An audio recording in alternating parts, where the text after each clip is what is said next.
Hello friends, welcome to மக்கள் சேவை channel. இன்றைக்கி நம்ம ஒரு முக்கியமான இன்ஃபர்மேஷன் பற்றி தான் பார்க்க போகிறோம்.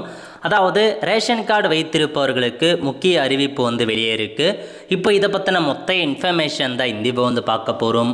இந்த வீடியோ ஸ்கிப் பண்ணாமல் ஃபுல்லாக பாருங்கள். அது மட்டும் அல்ல, இந்த வீடியோ நிறைய பேருக்கு ஷேர் பண்ணுங்க. ஓகே, அதாவது நீங்கள் ரேஷன் கார்டு வச்சுருக்கீங்க அப்படின்னா இதுக்கு முன்னாடி வீடு தேடி ரேஷன் திட்டம் பார்த்தா இருந்துச்சுங்க. அதாவது வயசானவங்க இருக்காங்க பாருங்கள், அவங்களுக்கும் சரி, மாற்றுத்திறனாளிகள் அவங்களுக்கும் சரி, வீடு தேடி அவங்களுக்கான ரேஷன் கார்டுக்கான பொருட்களை கொடுத்து வந்தாங்க.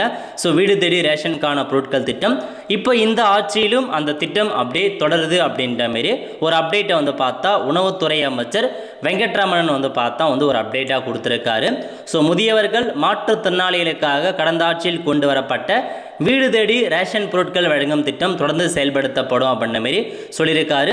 அது மட்டும் இல்லாமல் தமிழ்நாடு முழுவதும் நிலுவையில் உள்ள சுமார் 4 லட்சம் ரேஷன் அட்டைகள் விரைவில் வழங்குமாறு உணவுத்துறை பார்த்தா உத்தரவிட்டிருக்காங்க. ஸோ 4 லட்சம் பேர் ரேஷன் கார்டு அப்ளை பண்ணியிருக்காங்க. அவங்க எல்லாருக்குமே வெரிஃபிகேஷன் பகுதி தகுதி இருக்கும் பட்சத்தில் சீக்கிரமாக அப்ரூவல் கொடுத்து அவங்களுக்கு வழங்குங்க அப்படின்ற மாரி ஒரு அப்டேட்டை வெளியிட்டிருக்காங்க. அதனால் ஸோ ரேஷன் கார்டு அப்ளை பண்ணவங்களுக்கு விரைவில் ரேஷன் கார்டு கிடைக்க போகுதுங்க. இதுதான் உங்களுக்கான இன்ஃபர்மேஷன். ரேஷன் அட்டைக்கு இந்த அப்டேட் வழங்கியிருக்காங்க. ஸோ நிறைய பேருக்கு இந்த இன்ஃபர்மேஷன் ஷேர் பண்ணுங்கள். அடுத்த ஒரு நிலவரம் சந்திப்போம். நன்றி, வணக்கம்.